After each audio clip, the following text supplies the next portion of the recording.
Perhaps never before has the focus of mental and emotional wellness been at the forefront of leadership. According to the Harvard Business Review, mental health challenges are now the norm among employees across all organizational levels. In 2021, during a follow-up study to their 2019 Mental Health at Work report, 76% of respondents reported at least one symptom of a mental health condition in the past year, up from 59% in 2019. The pandemic impacted every area of people's lives and has been a leading factor in an increase of mental health concerns, and it's not behind us yet. Taking care of yourself is vital. If you are depleted, your health, work, and ability to support others will suffer. This episode explores why, as a leader, taking care of your mental and emotional wellness and supporting your team to do so as well is critical. If you are new to the Women Taking the Lead podcast, hello and welcome. I'm Jody Flynn. I'm an executive leadership coach, speaker, and author. I am the current president of the board for the Maine Women's Conference. I have the privilege and joy to work with women leaders to hone the skills that allow them to grow into and then thrive in senior leadership. My specialization is working with women who are still stabilizing after their last promotion and those who are preparing for the next one. It is my belief that for more women to hold positions of senior leadership, there are changes at the individual and organizational level that need to occur.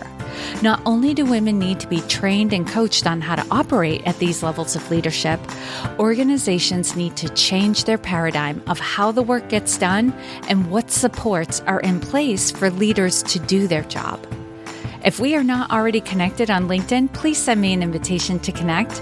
You can find me directly at linkedin.com/in/Jody Flynn, or you can search for Jody Flynn. I'm very active on LinkedIn, so I should be at or near the top of the search results. You'll see the follow button is prominent on my profile, but if you click on the more button to the right, you'll find the option to connect. Click on that and be sure to add a note to the invitation letting me know you're a listener of the podcast. I would love to connect with you and get to know you better.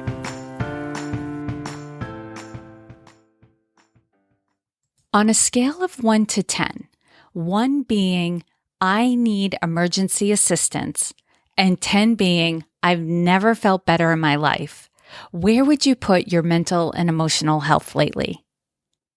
If you're not happy with where you put your mental and emotional health on that scale, you are not alone. According to a study conducted by Oracle and Workplace Intelligence, which is an HR research and advisory firm, the past year is reported by employees, manager, HR leaders, and C-level executives as the most stressful year in history. The pandemic has brought about a rise in workplace stress, anxiety, and burnout.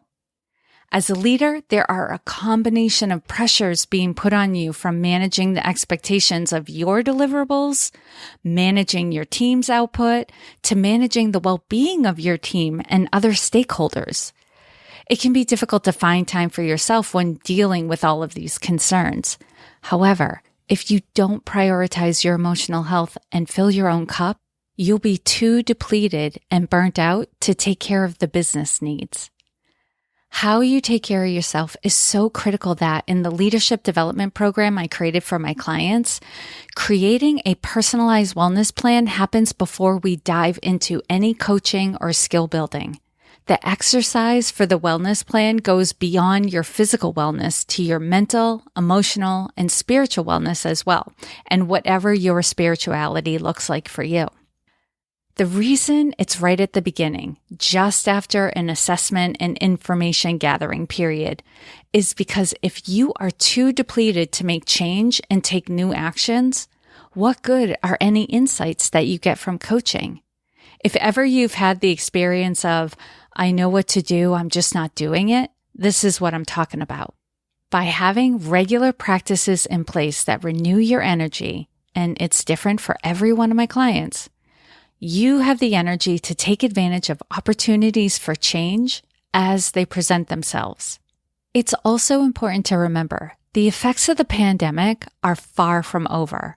We are not out of the woods yet, as much as we wish we were and want to act like it's so. There's still a lot of uncertainty and hesitancy, and the national, state, and local mandates keep changing and creating a lot of confusion and frustration. Will things get better? Yes. When will we get there? We don't know. This isn't just important for you as a leader in your company. It's important for the company to institute policies and day-to-day operational guidelines that support the well-being of the entire company. According to Gallup, while organizations made a lot of progress in employee well-being during the pandemic, it's important for organizations to continue to make progress and hold employee well-being as a priority as we start to emerge from the COVID-19 era. That's because while the percentage of employees who strongly agree that their organization cares about their well-being climbed to almost 50% at the beginning of the pandemic, that percentage dropped to about 37% a year ago. It appears that many companies' ability to empathize with the plight of their employees, strong at the outset, had waned as the pandemic started to enter a second year. And whether or not an employee thinks their company cares about their well-being factors into whether or not the employee will stay with their current company or seek new employment elsewhere. There is some good news, according to Christopher Littlefield, a contributor to Harvard Business Review and Forbes on employee appreciation in remote teams. Following the pandemic, 70% of employers report that they plan to start, continue, or expand investing in mental health benefits. Now, whether or not those companies act on those plans remains to be seen, and as a leader, you may be able to steer your own company in the right direction. There's so much that can be gained by listening to what another woman is going through and to understanding the strategy she will implement to overcome any challenges she's faced with. For this reason, I would like to begin recording and releasing on-air coaching calls on this podcast. If you are a woman leader who has been promoted or taken on a new role in the last year, I invite you to apply to be on this podcast. This is an opportunity for you to get insights and strategies to overcome any challenges you've been faced with at work. And the other women listening to your episode will learn from your experience and gain insights that they can use at work. You would remain completely anonymous on this episode, so don't worry that it's going to get back to your company or your coworkers that you're getting coaching and that people could listen to your recording. I promise you, there will be no indication of who you are, where you are in the world, what company you work for. And when we record, it's just you and me, like we're naturally having a normal coaching or strategy session. If you do have a challenge that you'd like to sort through with me, this could be a great opportunity to do so. You can find the link that will take you to the application in the episode description in your podcast app or at the bottom of the episode show notes page on the Women Taking the Lead website.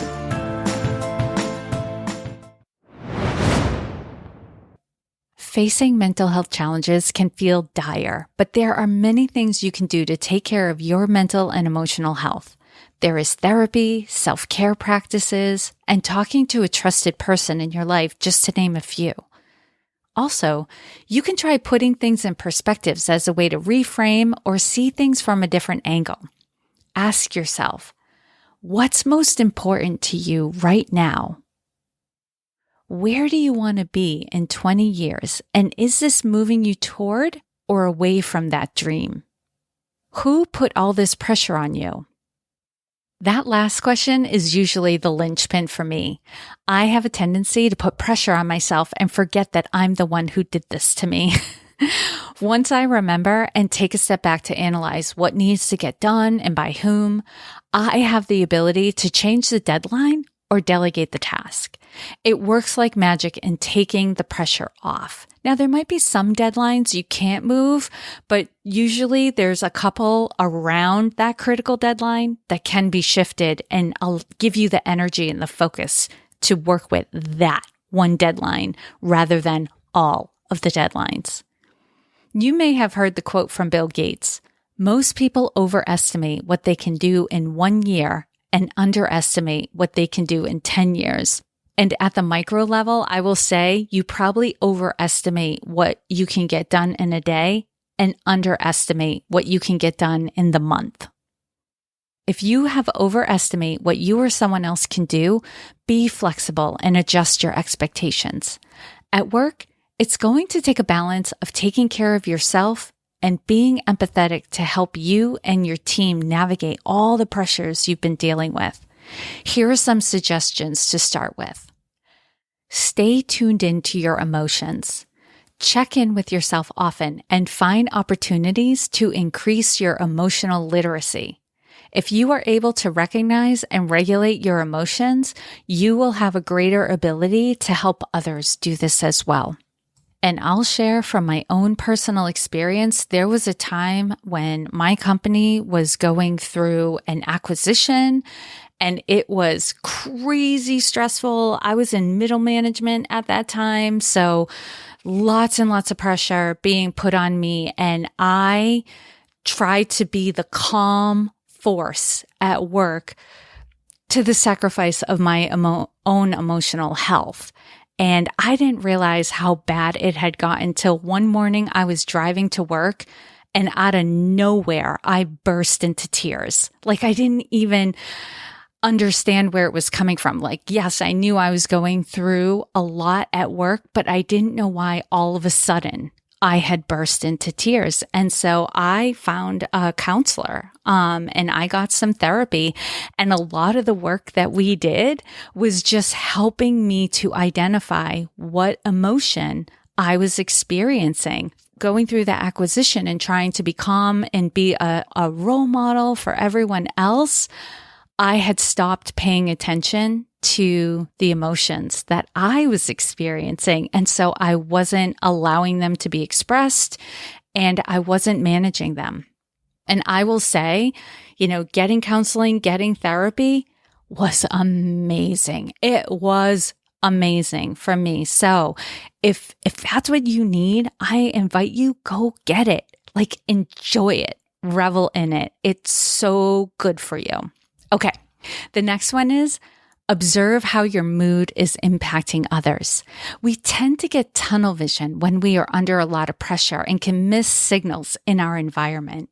Getting feedback in the form of how others are responding to you can help you decide how you want to approach conversations and meetings for the highest good of you and your team, right? So pay attention to what's going on around you.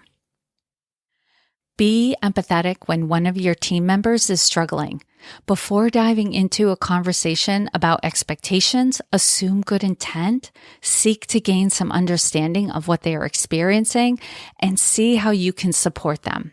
Sometimes a conversation around expectations is warranted or even needed, but get the lay of the land first. Find opportunities to create collaboration on your team. Most of us, when we are feeling stressed, low energy, or anxious, tend to want to hide out and struggle through the challenges on our own.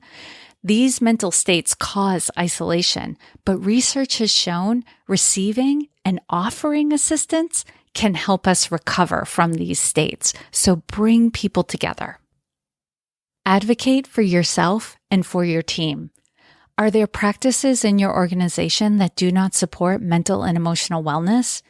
Bring these to the attention of those who can make the changes and model these changes. Perhaps you are that person in your organization. I have clients who've shared some of the practices their organizations have put in place that are hugely helpful to this end. I'm thinking of the company that does not allow meetings between noon and 2 p.m. to allow their employees to be able to take lunch away from their desks. Some companies have cameras on as an option and even have a day of the week where all meetings are cameras off. What practices are burdensome to you? What practices are burdensome to your team? Ask and then advocate. I leave you with a quote from Glenn Close. What mental health needs is more sunlight, more candor, and more unashamed conversation. If you are interested in finding out more about my process, the cost of coaching, or how to ask your employer to pay for you to work with a coach, schedule a time to chat with me. You can find that link in the episode description. If you're listening through a mobile device, that link will be in your podcast app. If you are listening through the Women Taking the Lead website, the link will be toward the bottom of the episode webpage. There's also a link in there to access a checklist that will help you to prepare to ask your company to sponsor you to work with a coach. And as always, I hope this was of value to you, and here's to your success.